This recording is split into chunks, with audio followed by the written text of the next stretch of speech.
Bonjour Suzanne, Bonjour Thierry.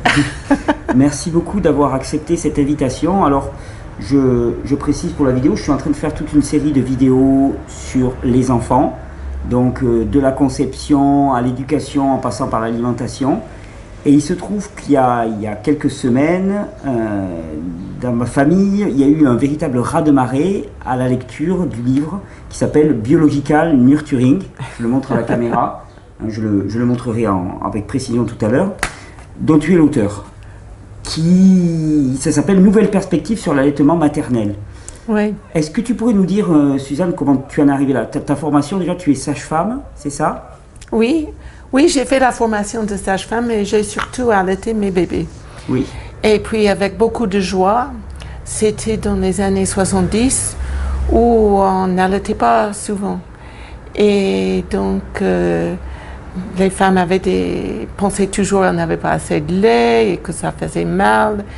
Et on ne savait pas comment soutenir les mères dans les hôpitaux.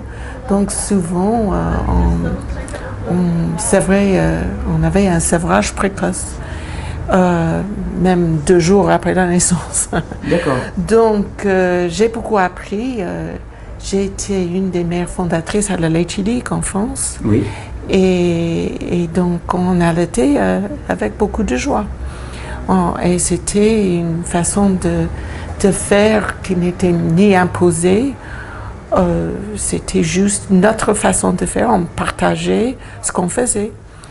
Et quand plus tard j'ai voulu faire la formation de sage-femme, j'ai vu que on leur expliquait comment il fallait soutenir la mère qui allaitait. Et moi, je me suis dit à l'époque, dis donc, si quelqu'un m'avait dit, quand je venais d'avoir un bébé, d'allaiter comme ça, j'aurais jamais pu le faire.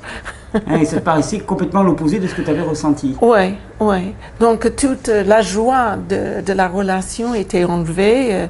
Souvent, on disait qu'il fallait mettre les pieds par terre, être assise tout droit, Le dos bien droit. tenir le bébé comme ceci, ou comme ceci, ou comme cela, et puis mettre le bébé au sein en tenant, tout d'abord on tenait la tête du bébé, et puis les femmes et les bébés ont tellement rouspété que les sages-femmes ont dit, on va juste tenir les épaules.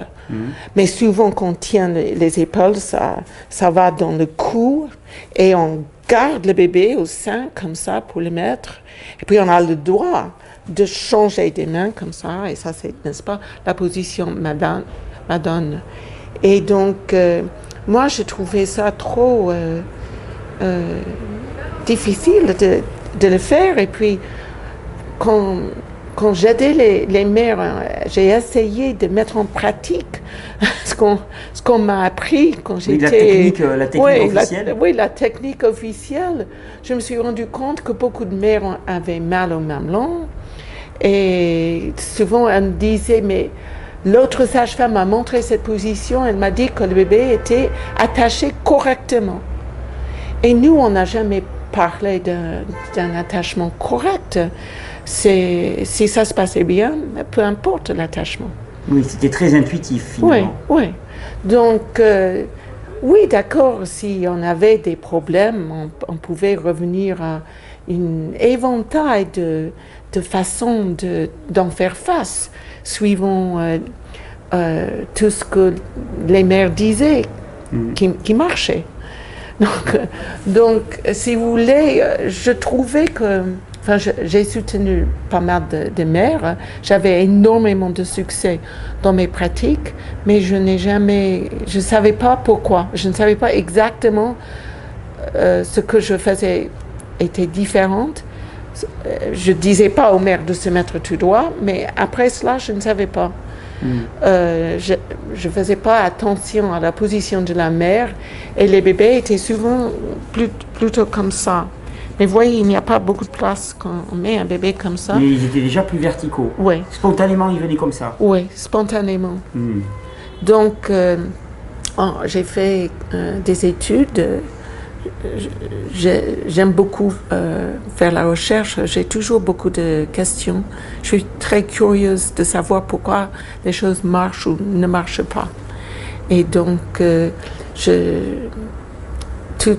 petit à petit, j'ai commencé à articuler une stratégie que j'appelais le biological nurturing. Voilà, le sujet de ce livre. Ouais. Mais je voulais pas parler d'allaitement parce que j'avais l'impression que les mères pensaient que l'allaitement au sein était la même chose que l'allaitement au biberon. Et pour moi, l'allaitement au sein a toujours été une relation. Donc, et on n'a pas vraiment une relation avec le bib. C'est une méthode de faire le bébé avaler du lait. Mm-hmm. Et quand le bib est, oui, le bib est terminé, donc on fait autre chose avec le bébé. Et ça, c'est la relation. Mais c'est très court le temps où le bébé suce au bib. Tandis qu'à l'allaitement, c'est toute une relation où on regarde le bébé, on a une petite conversation et le bébé reprend. C'est différent. Donc, j'ai choisi des mots qui ne veulent rien dire. En anglais, biological nurturing ne veut rien dire. D'accord, c'était pour casser les représentations. Oui, juste pour... donc, c'est une approche à l'allaitement et je voulais remettre la biologie dans l'allaitement. Parce que je trouve que ces instructions, c'est pas biologique. Elles ne respectent pas ce qui est biologiquement adapté pour les bébés. Oui, exactement. Donc, j'ai choisi biological et puis le mot nurturing en français ne veut rien dire. Mais en anglais, c'est un mot splendide. C'est la façon dont les mères montrent leur amour à leur bébé. Ah oui, c'est le nourrissement, mais pas au sens, c'est au sens global, quoi. Oui, donc ça peut être, je sais pas, ouvrir un compte en banque pour son bébé, aussi bien que acheter des choses, aussi bien que le regarder et l'aimer, le masser, le changer, lui parler. Tout ce qu'on fait avec son bébé, c'est nurturing. Donc, c'est vraiment un très, très joli mot. C'est assurer son bien-être. Oui, tout à fait. À tous les niveaux. Oui, en France, vous avez le bien-être. J'adore ça. J'ai toujours aimé cette façon de parler de bien-être et bien-être. Oui, le jeu de mots. Donc, c'est la continuation de ce jeu de mots en français. D'accord. Donc, en France... Je l'appelle le biological nurturing, mais souvent on l'appelle le BN. Le BN, oui. Moi, c'est comme ça que je l'ai rencontré. Oui, et c'est aussi bien. Quelqu'un m'a dit une fois qu'il ne fallait pas le confondre avec les chocos BN. Et moi, j'ai dit, mais oui, mais je ne pense pas que les femmes vont confondre, mais je vous assure que c'est aussi doux. Hein. Donc, le BN, qu'est-ce que c'est? Parce que, alors, moi, avant de découvrir ça, on m'avait déjà beaucoup informé par rapport à l'allaitement, on m'avait parlé beaucoup de contact peau à peau, la nécessité du contact peau à peau. Et quand je suis tombé sur ce livre, même le contact peau à peau, ça paraissait pas une telle évidence biologique. Et alors, qu'est-ce que c'est que le BN en fait? Ben, le BN, c'est un terme collectif qui, comme je viens de dire, n'a aucun sens, ni en anglais ni en français. Mais il y a 6 composants, parce qu'il y a un comportement mère et bébé. Mm-hmm. Donc, il y a tout d'abord des positions où les mères vont se mettre un tout petit peu inclinées en arrière. D'accord, au lieu d'être verticales. Oui. D'accord. Et donc, mais il n'y a pas une seule position, parce que voyez-vous, si ça c'est la mère, donc au lieu d'être verticale, elle commence à s'incliner et elle peut être presque sur le dos. Mais en BN, elle n'est jamais sur le dos, complètement. Et puis, on peut en revenir pour discuter pourquoi pas. Mais alors, donc, les bébés, elle prend son bébé et c'est elle qui place son bébé. C'est pas une autre personne, un professionnel de santé, la sage-femme, l'infirmière. Ou qui lui dit comment faire, c'est elle qui le sent. Elle prend son bébé, elle place sur son corps comme elle veut. Et donc, les positions sont très importantes. Mais c'est pas tout, parce que dès qu'on a les positions, souvent on a un contact des yeux facilité, qu'on peut voir le bébé, lui dire bonjour. et, et donc, ça, semble-t-il, déclenche des comportements innés des deux, de la mère aussi bien que son bébé, d'allaitement. Oui, il y a quelque chose de très intuitif qui se met en place et qui est spécifique à cette mère et à cet enfant. Oui, tout à fait, tout à fait. Bien qu'on retrouve plus ou moins tout un éventail de réflexes, comportements innés chez le nourrisson. Chaque nourrisson va naître avec ses réflexes. Et donc, dans mon étude de doctorat, nous avons identifié à peu près une vingtaine de ces réflexes liés à l'allaitement. Donc ça, c'est des réflexes innés du bébé, donc une position où toute la partie frontale du bébé est en contact intime et étroit avec... Mais il n'est pas suspendu, il est en appui. Oui, sur le cours de la mère. Et comme ça, il peut bouger, et quand il bouge, il va frotter contre le corps de la mère, et ça déclenche des réflexes innés du bébé. Donc ça, c'est donc 3 composants déjà du BN. Il y a la position de la mère, la position du bébé, et les réflexes du bébé. Et puis, le 4e, c'est les comportements innés maternels. Parce que dès qu'elle retrouve le regard spontané avec son bébé, tout change. Par exemple, souvent, elle ne va pas entendre des bruits. J'étais avec une mère, je la filmais, et donc elle avait des problèmes, et j'ai suggéré qu'elle essaie ses positions, et tout d'un coup, elle voit son bébé, et elle commence à avoir toute une interaction avec son bébé, et son téléphone sonne. Et elle ne l'entend pas. Oui, elle était complètement absorbée par la relation. Alors moi, je lui dis, mais c'est votre téléphone qui sonne? Et elle me regarde comme si je suis complètement débile.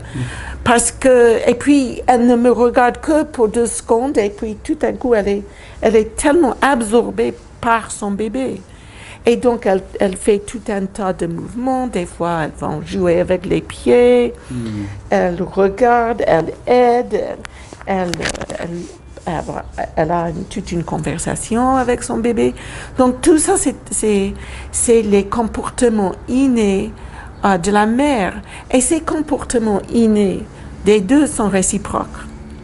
Et ça, c'est pas enseigné, ça vient spontanément? Non, c'est spontané. Et ça, c'est important. On ne peut pas enseigner les comportements innés. Donc ça, on fait 4 composants, et les 2 autres concernent l'état d'éveil du bébé et de la mère. Donc pour les bébés, souvent on l'appelle un état d'éveil ou de sommeil. Et je ne sais pas si tu le sais, mais les femmes aujourd'hui sont conseillées de ne jamais allaiter leur bébé quand le bébé somnole, quand le bébé est dans un état somnolent. Et on définit dans la recherche et dans les pratiques médicales 6 états néonatals pour aider des tas d'actes et de pratiques, surtout pour des bébés qui sont vulnérables ou qui sont en soins intensifs. Par exemple, on n'aimerait pas donner un bain à un bébé qui dort. D'accord, oui, c'est pas normal. N'est-ce pas? Oui. Donc, on a dit qu'on ne devrait jamais allaiter un bébé qui dort. Et souvent, quand on a des problèmes, quand le bébé somnole ou quand le bébé est dans cet état merveilleux où on ne dort pas profondément, mais on n'est pas tout à fait éveillé, on arrive difficilement à ouvrir les yeux, ou peut-être les paupières bougent un tout petit peu comme ça, ou l'état d'un sommeil léger, où les yeux du bébé bougent sous les paupières fermées, ben, dans ces deux états, le bébé s'attache bien au sein et tête. Et les réflexes sont là. Et les réflexes sont là, mais les réflexes sont déclenchés de façon plus douce. On peut avoir une réflexe avec une force. Et un bébé qui a très faim va, par exemple, bouger les bras comme ça, comme s'il frappait le sein. Et quand il dort, il va bouger légèrement, ça va l'aider à trouver le sein. Et donc, souvent, je vais dire aux mères, il ne faut pas hésiter à tenir le bébé quand il dort. Même dans un sommeil profond, on attend 9 mois pour avoir le bébé, avoir le premier regard. Et le bébé né, on laisse maintenant avec la mère pendant 1 heure dans un contact peau à peau. Puis on l'habille, on l'émaillote. On la maillote. Oui, Joli. enfin, oui. Et puis on le met dans un lit de bébé qui est en quelque sorte une boîte plastique. Et puis il est là jusqu'à ce qu'il réclame. Oui, il n'y a plus de contact, Ouais. il est mis à distance. Alors on a attendu 9 mois et puis tout d'un coup il est là, à côté, comme peut-être dans une ambiance comme des mammifères, comme des vaches ou des chevaux. Le bébé est à côté, mais c'est pas sur le corps maternel. Donc, si vous voulez, c'est comme ça. On appelle ça en anglais rooming in, la cohabitation, je Oui, pense. d'accord. Mais la cohabitation, c'est le bébé est à côté de la mère. Le BN, c'est que le bébé est sur la mère. Donc, autant de contact peau à peau qu'elle désire. Parce que c'est elle qui décide. Oui, ça redonne vraiment toute la responsabilité à la mère de trouver la bonne position pour son enfant. Oui. Et alors moi, il y avait quelque chose qui m'avait toujours marqué, c'est que souvent les mères disent, quand elles essayent d'allaiter leur enfant, on n'a pas assez de mains. Parce que la position, et tout à l'heure on en parlait, j'aimerais bien qu'on le réévoque, parce qu'elles disent toujours, on ne sait pas comment, on n'a pas assez de mains, on le bloque, et j'aimerais bien qu'on observe la position classique et puis la position que donne le BN. La position classique, c'est vrai souvent on n'a pas assez de mains. De temps en temps, un bébé va s'attacher tout seul, et c'est bon, et c'est facile. Et la mère a assez de mains. Mais souvent, elle doit tenir parce qu'elle est assise comme ça. Donc, la gravité tire le bébé vers le coussin qu'elle a acheté, n'est-ce pas? Encore une dépense inutile. Ah, ça ne servait à rien le coussin alors? Mais son corps, c'est le coussin. Oui. Hein? Donc, et quand je suis là, c'est mon corps qui tient le bébé. Où est-ce que je vais mettre le coussin? Peut-être sous mes coudes, pour me rendre plus confortable. Mais ici, elle tient le bébé parce qu'elle doit tenir le bébé. Sinon, le bébé va tomber. Ici, elle ne doit pas tenir le bébé, mais elle fait un petit nid autour. Pour que Elle le a bébé... ses 2 mains disponibles. Ouais.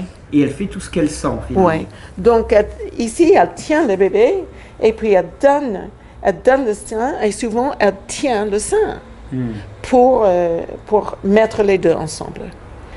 Alors, si le bébé est réveillé, il a faim et il n'arrive pas à prendre le sein, et pendant la première semaine, c'est la raison pour laquelle la plupart des femmes vont avoir un sevrage précoce, parce que leur bébé n'arrive pas à prendre le sein. Donc, elle est obligée de prendre le bras du bébé, le mettre derrière pour supprimer ses réflexes. De le bloquer complètement. Oui, de bloquer complètement. Et souvent, on prend la main du bébé, celui-là, qui bouge aussi maintenant. Qui cherche à bouger, Qui parce cherche. qu'il a envie. C'est spontané. Oui, tout à fait. Et c'est un réflexe de fouissement, ça. Les réflexes moi, j'appelais ça un cyclage des bras, un cyclage des jambes. À ne pas confondre avec marcher à 4 pattes. Oui, parce que marcher à 4 pattes, c'est coordonné. Et enfin, peu de bébés vraiment sont aussi coordonnés qu'ils marchent à 4 pattes pour trouver le sein. Mais ils bougent les bras et les jambes. Et Et donc, souvent, elle va tenir cette main. Donc, maintenant, tout est bloqué, mais j'ai plus de main. Le bébé et la mère sont bloqués. Oui. Alors, je ne peux rien faire. Je peux faire comme ça pour soulever, mais c'est tout ce que je peux faire.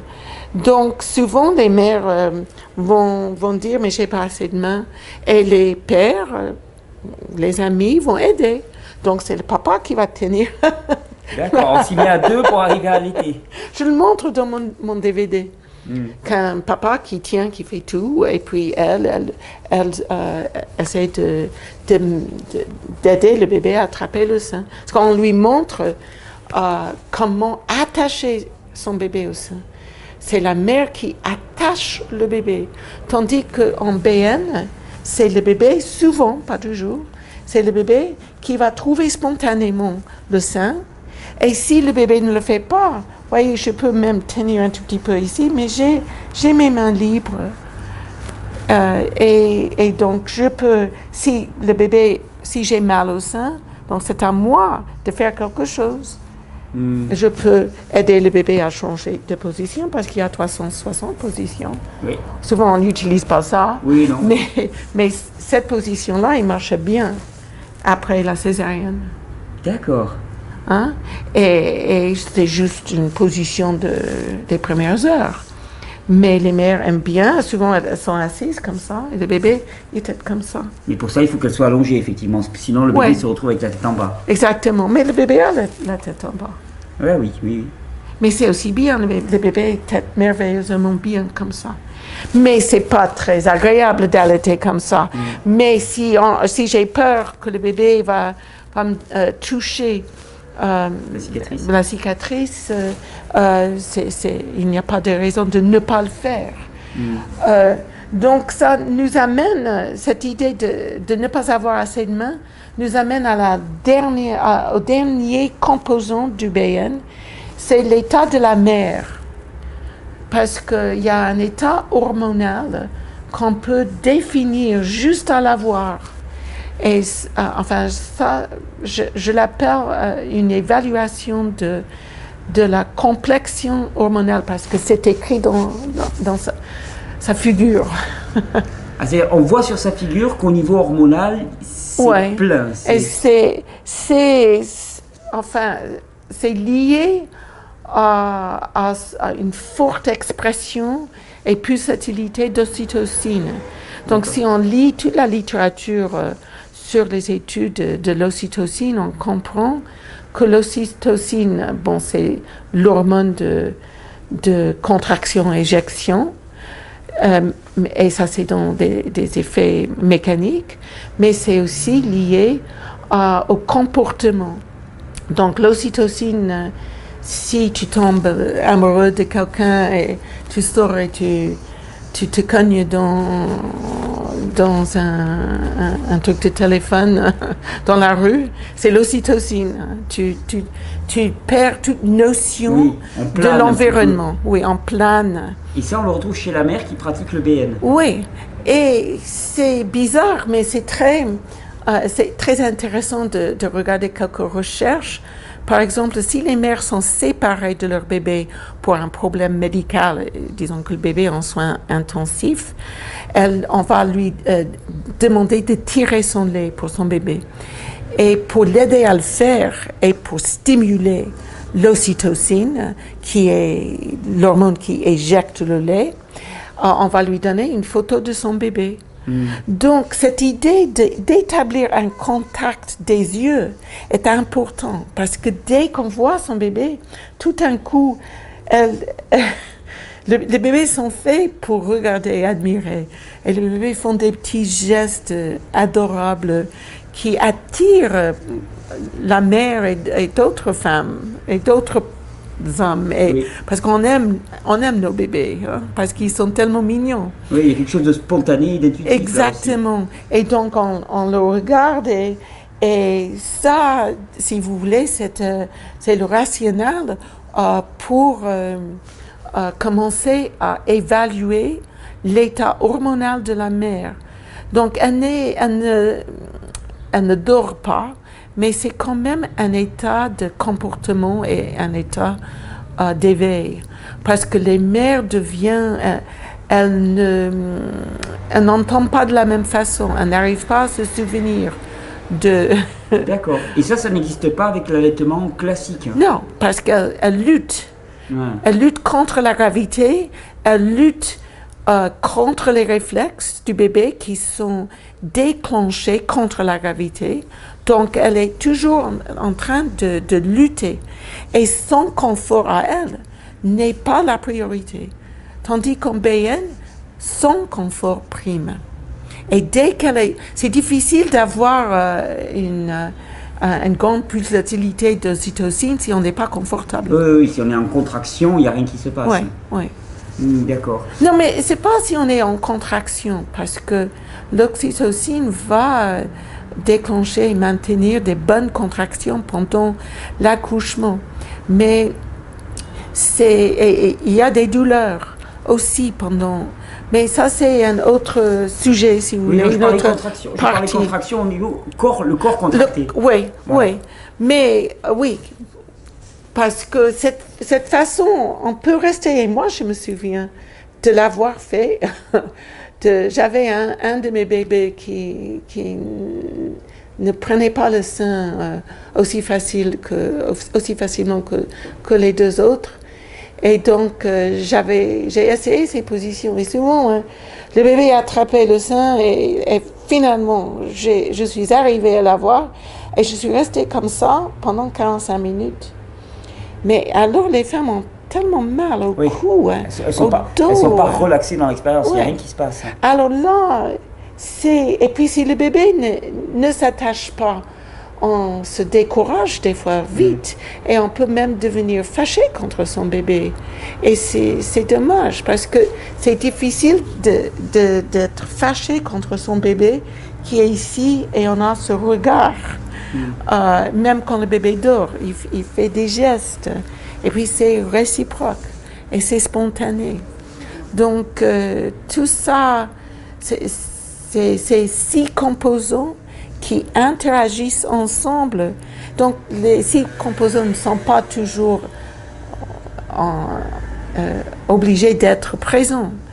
Mais si la mère a un problème, on cherche à aider la mère à être plus confortable, pour qu'elle retrouve le regard de son bébé. Si elle est fâchée, peut-être je vais l'aider à être plus confortable. Si je demande à une maman, si je dis est-ce que je peux mettre un coussin ici, je le vois parce que ça n'a pas l'air confortable, elle ne me dit jamais non. Oui. Donc petit à petit, je la rends plus confortable. Je ne vais pas suggérer, alors ce que vous devez faire, c'est de vous incliner en arrière. Je dis pas ça parce que souvent les femmes disent mais j'ai pas envie de faire ça. Mais si je lui dis on va chercher à vous installer mieux, donc je vais chercher quelques coussins, mettre ceci, puis je vais savoir parce que tout d'un coup son corps va se détendre. Et là, elle va trouver la position adaptée. Oui, et puis si elle est toujours en train de me regarder au lieu de voir son bébé, je vais lui dire regarde, votre bébé il vient de sourire. Enfin, je remarque quelque chose parce que les bébés ont des comportements constants. Donc, et les bébés sont tellement mignons que c'est facile à attirer l'attention de la mère. Et puis, tout d'un coup, tout change pour elle. Oui, on rétablit la relation mère-enfant sans avoir un regard extérieur qui dit comment il faut faire. Oui, mais si je commence à lui poser des questions, combien de fois est-ce que le bébé tète? Quand est-ce que le bébé a eu sa dernière tétée? Est-ce qu'il fait pipi? Est-ce qu'il fait caca? Si je commence à lui poser des questions, je vais décroître la possibilité d'ocytocine. Parce que dès qu'on commence à penser, et c'est bizarre, mais Rodin a fait une sculpture du penseur. Et le penseur est comme ça, n'est-ce pas? Il est comme ça. Et donc, dès qu'on commence à penser, on se contracte. Et on est en position assise, tout droit. Donc, l'idée de se mettre incliné en arrière, c'est peut-être, ça aide la femme à ne plus penser l'allaitement avec la tête. Et à le vivre. Oui, l'ocytocine s'est déclenché dans les structures inférieures du cerveau, pas dans le néocortex. Donc, c'est important de faire taire le néocortex. On ne peut pas supprimer complètement nos pensées, mais de suivre des instructions, ça fait appel au travail du néocortex, pas les structures inférieures. Alors moi, je voulais maintenant observer un petit peu ce qui se passait pour l'enfant, parce que tout à l'heure, on en parlait, au niveau du contact, des réflexes, qu'est-ce que ça induit, cette nouvelle position? Les réflexes sont stimulés pour aider l'allaitement au lieu de l'entraver, au lieu d'être un obstacle au bébé. Parce que si le bébé commence à faire comme ça, il frappe le sein en position assise. Mais ici, la gravité va rendre plus lourd le réflexe, moins fort. Et donc, le bébé commence à trouver le sein comme ça. Et d'autres réflexes. Le bébé, souvent, et c'est bien connu dans la recherche suédoise, qu'ils appellent ça masser le sein. Le bébé masse le sein comme ça. Moi, j'ai observé la même chose et c'était à la même époque, plus ou moins. Mais j'ai appelé cela l'extension et la flexion des doigts. Et les bébés font ça.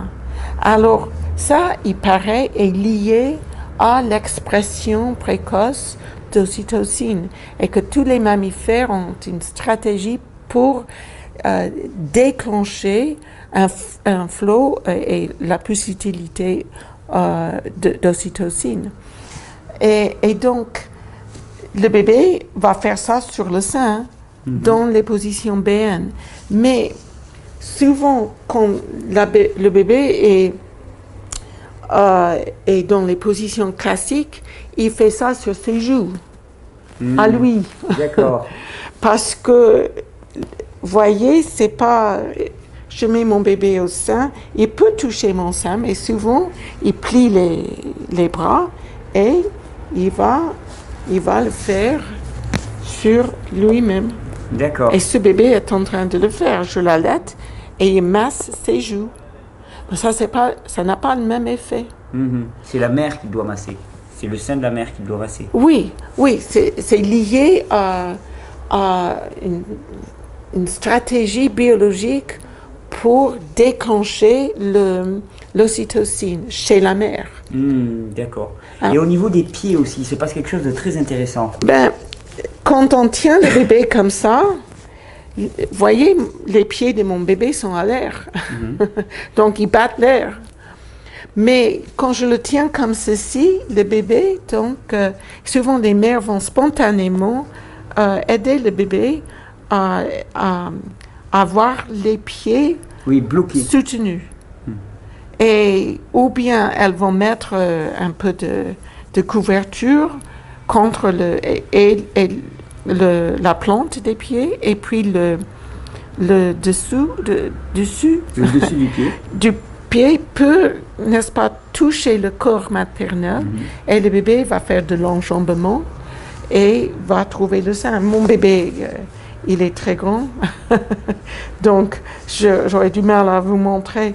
Mais souvent, je ne vais pas mettre le bébé ici, mais le bébé va pousser sur les pieds pour trouver le sein. Et c'est juste un petit mouvement qui va l'aider. Et donc la mère va avoir ses deux mains libres, ou tout au moins une main, et elle va aider, ou elle va placer son bébé.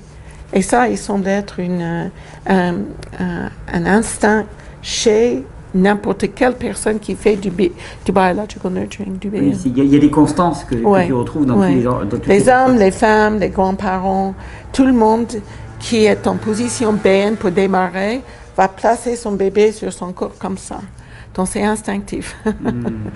J'ai jamais dit à qui que ce soit de placer le bébé comme ça. Tu le constates, mais tu n'as pas besoin de l'enseigner. Oui, tout à fait.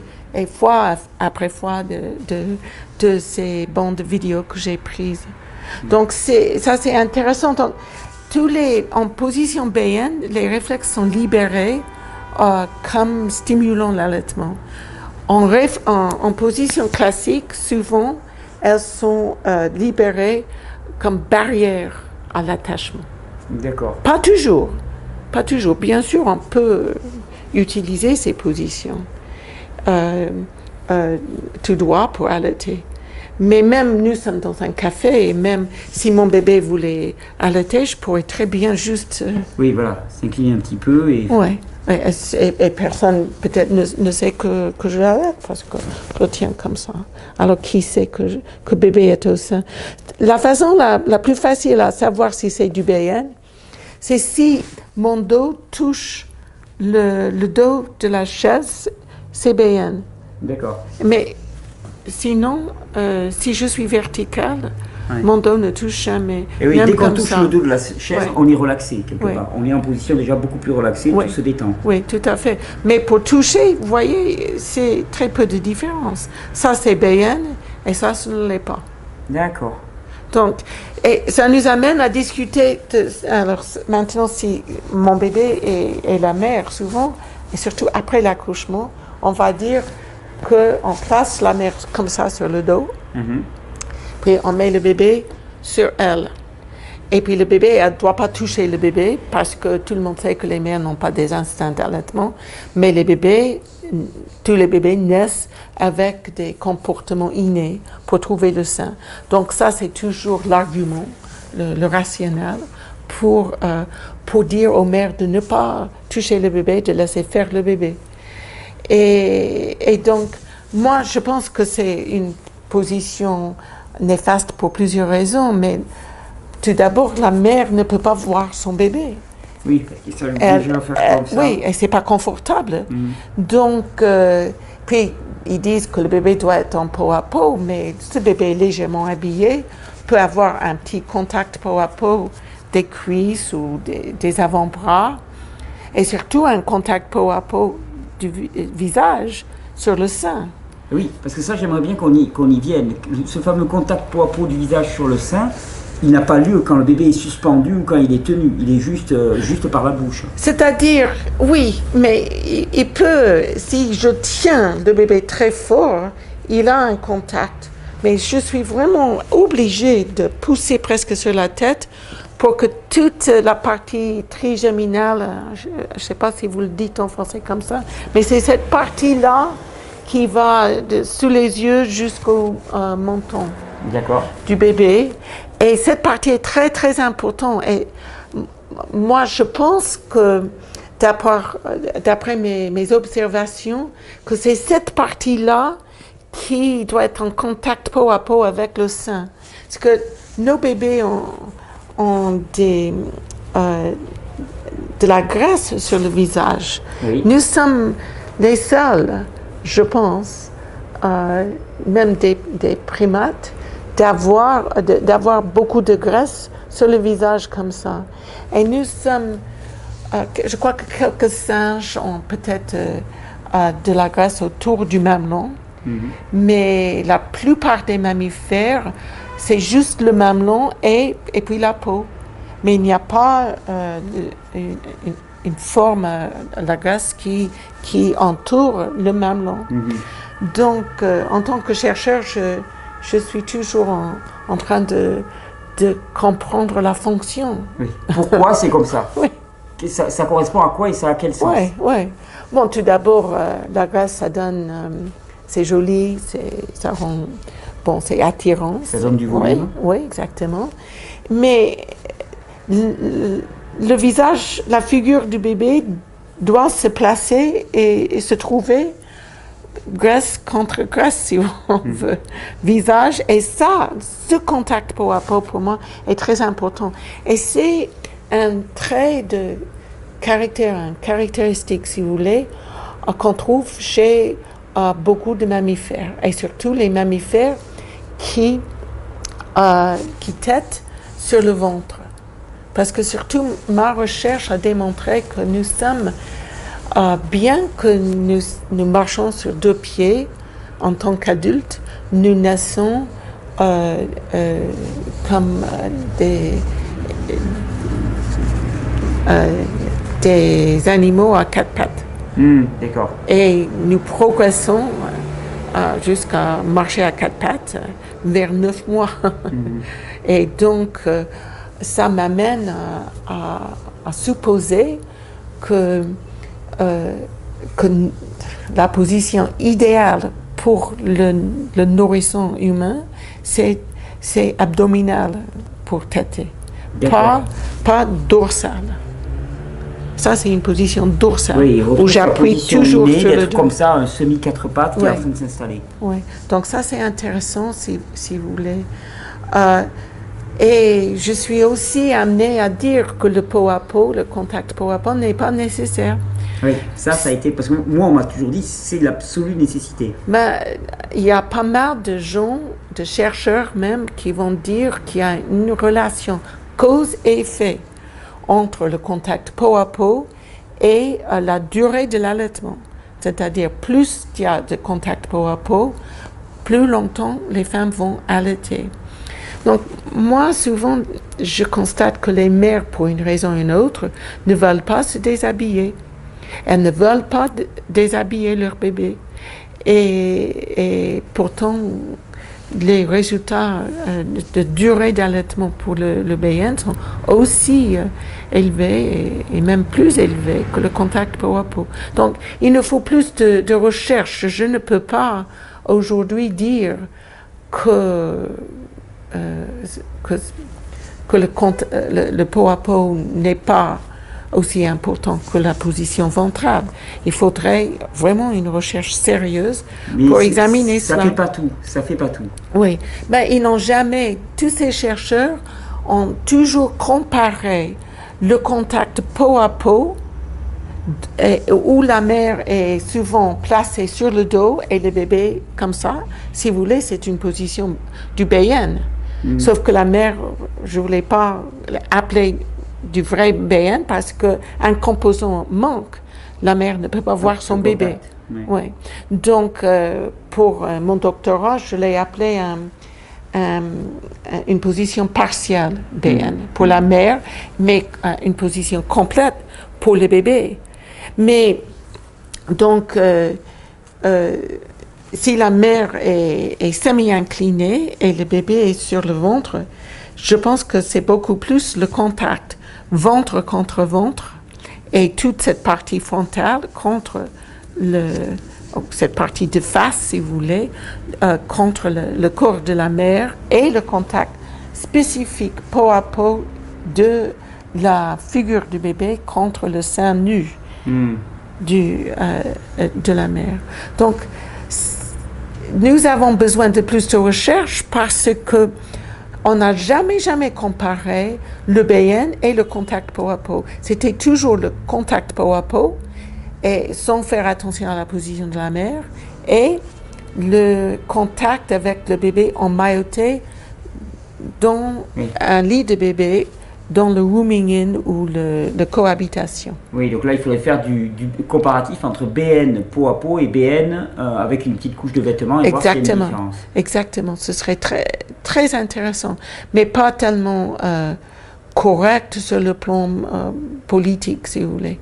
Je ne sais pas si vous dites ça en français, mais... Politiquement correct, oui. Politiquement correct, parce qu'on cherche toujours à attribuer tout le succès de l'allaitement au contact peau à peau et pas tellement à ce qui vient spontanément de la mère.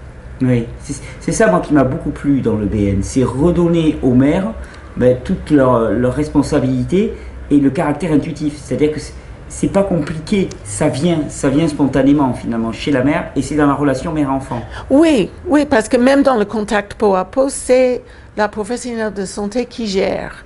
C'est elle qui décide quand elle va place la mère, elle place le bébé, elle dit à la mère de ne pas toucher le bébé, mais elle peut lui parler. Enfin, c'est tiré direct des articles sur le contact, les études sur le contact peau à peau. Et puis, pour le BN, les mères vont me demander, mais que dois-je faire? Et moi, je dis, mais je ne sais pas. Qu'est-ce que vous voulez faire? Vous savez. Mais je sais que c'est important d'avoir le bébé, avoir un contact corporel avec le bébé. Donc je dis, mais beaucoup de mères trouvent que tenir le bébé même quand il dort, ça fait du bien et ça aide à démarrer l'allaitement. Alors si vous voulez, je vous passe votre bébé. Et puis elle va me dire, mais il dort. Alors je dis, tant mieux. Parce que comme ça, c'est tout doux, vous le regardez, vous observez un tout petit peu ses gestes. Et puis, je vais vous le donner comme ça. Enfin, je vous encourage de le prendre. Je peux vous le passer si vous voulez. Et puis, je reviendrai dans 15 minutes et vous me dites comment ça va. Et donc, je la quitte. Et puis, bon, pendant un certain temps, je m'occupais de plusieurs femmes à la fois dans un hôpital. Je faisais une recherche et je passais de mère en mère. Et donc, quand je suis revenue à la première, le bébé était.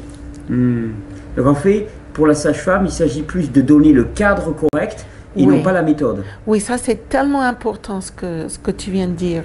C'est le cadre, c'est arranger ou gérer l'environnement, pas l'allaitement. Ça, c'est la responsabilité de la mère et de son bébé. Et s'il y a des instructions données, c'est le bébé qui vont les donner.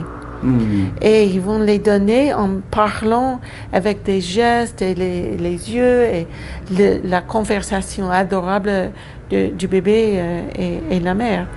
Et bon, chaque personne, et papa va aussi avoir leur propre conversation avec leur bébé. Et c'est en quelque sorte un tout petit peu différent que la conversation que les bébés ont avec la maman. Donc, on ne peut pas enseigner ça. Mais ce qu'on peut dire, c'est que si le bébé est ici, dans mes bras, et que je suis confortable, que cette conversation est facile à démarrer.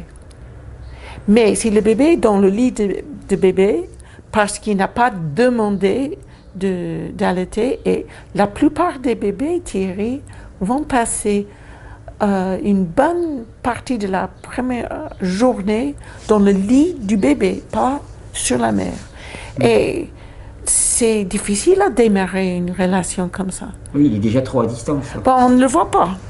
Donc ça correspond aux mammifères comme la vache, le cheval, d'autres mammifères qui marchent tout de suite et qui restent les éléphants, rhinocéros. Donc, tous ces bébés ne sont pas collés sur le corps. Ils ne sont jamais en peau à peau. Des souris, des chatons, des chiens, tous ces animaux vont téter sur le ventre, mais leur ventre n'est pas en contact peau à peau avec la mère. Leur ventre est en contact avec le sol. Donc, pour moi, c'est pas le contact peau à peau. Il reste à faire la recherche. Bien sûr, si jamais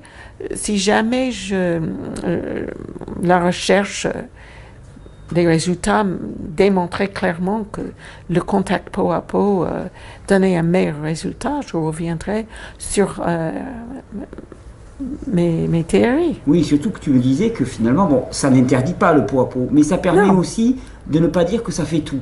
Et donc, dans des circonstances, quand on est avec du monde autour, par exemple, et qu'on n'a pas envie de se mettre peau à peau, ça dédramatise et on se dit, ça marche quand même s'il n'y a pas le peau à peau. Exactement. Et il y a des raisons, même pendant la première heure qui suit la naissance, qu'on ne veut pas être en contact peau à peau. Souvent, c'est pendant cette heure où maintenant on va conseiller 3 heures de contact peau à peau. Parce que la plupart des bébés ont constaté dans une recherche récente n'arrivent pas à trouver le sein pendant la première heure tout seul. Et donc, on va dire, mais 3 heures de contact peau à peau avec la mère. Et bon, le reste de la famille veut voir le bébé. Alors, si l'oncle Georges arrive, Et la mère n'a jamais aimé Oncle George. Elle va pas vouloir être nue devant l'Oncle George. Elle va pas vouloir être nue devant son papa ou son beau-père ou peut-être sa belle-mère et toute cette famille qui désire voir le bébé. Donc c'est vrai que les besoins de la mère et du bébé devraient primer, mais je ne vois pas pourquoi on ne pourrait pas avoir les deux, enfin, et répondre à tous les besoins de la famille. La naissance, c'est un événement familial, c'est merveilleux pour toute la famille. On n'a pas besoin d'être nu pour allaiter, mais ça peut être délicieux, ça peut être merveilleux, la chose la plus merveilleuse qu'on n'a jamais fait de sa vie, d'avoir un contact peau à peau avec son bébé la première heure qui suit la naissance. Oui, il n'y a pas de règle en fait. Non. Mais ça permet aussi de dédramatiser. Si ça se passe pas comme ça ou si on n'a pas le désir spontané, ça permet de remettre les choses en perspective. Oui, donc moi je dis, souvent on me pose la question, je dis mais le contact peau à peau c'est vous madame qui décidez, c'est pas moi, c'est pas l'hôpital, c'est vous. Ce qui est important c'est d'avoir un contact corporel où le bébé n'est pas trop habillé, mais et vous n'allez pas être trop habillé, je dis aux mères. Donc souvent le contact peau à peau va de soi. Si vous êtes peu habillé, vous êtes dans un état. Il y a des bonnes parties qui sont dénudées. Oui. Et donc, ce contact peau à peau peut être merveilleux. Le bébé, sa peau est crémeuse. C'est très... ça sent bon, quoi. Mais c'est pas obligatoire. C'est pas obligatoire. Et puis c'est la mère qui décide. C'est ça qui m'a beaucoup plu dans ce livre, c'est que ce soit pour la position, que ce soit pour le fait de prendre le bébé ou de le laisser faire, c'est la mère qui décide. L'entourage donne un cadre sécurisé et après c'est la mère et l'enfant dans leur relation qui reprennent tout ça en main. Quoi. Tout à fait, c'est tellement, tellement important ça. Et on redonne confiance à la mère et dans sa capacité innée d'allaiter si on ne répond pas de façon prescriptive à ces questions.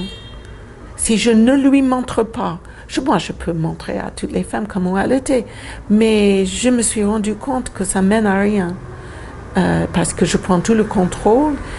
Souvent elles me disent je ne sais pas faire que quand vous êtes présente. Et donc ça crée une dépendance et on perd tout un savoir-faire quand je suis avec les femmes. Et j'observe ce qu'elles font, je comprends mieux comment marche l'allaitement et tout l'éventail de comportements que les mères peuvent avoir. Il y a très peu de choses que les mères peuvent faire de tort avec leur bébé. Et pourtant on les persuade qu'elles ne savent rien faire. Oui, mais c'est peut-être une stratégie biologique pour prendre son temps et apprendre et comprendre les gestes de leur bébé. Tenir le bébé comme ça moi je préconise pendant au moins 3 jours. Je pense si on fait ça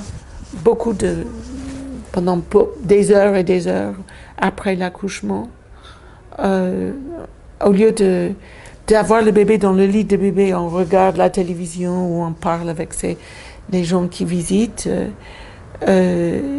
et puis tout d'un coup, le bébé va nous interpeller parce que les bébés sont comme ça. Et si on fait ça pendant 3 jours, le temps de l'adaptation métabolique, on goûte les plaisirs d'un contact biologique, d'un contact, ça peut être en peau à peau ou pas. C'est vraiment, ça dépend de l'environnement et l'intimité. Si le bébé est légèrement habillé, il n'y a pas de raison. Suzanne, je te remercie énormément. Je vais renvoyer les gens vers le livre, la Introduction au Biological Nurturing. Je mettrai le lien pour le livre. D'accord. Tu as fait aussi un DVD pour les professionnels de santé, c'est ça? Oui, c'est cela. Donc un DVD qui présente la méthode, qui explique...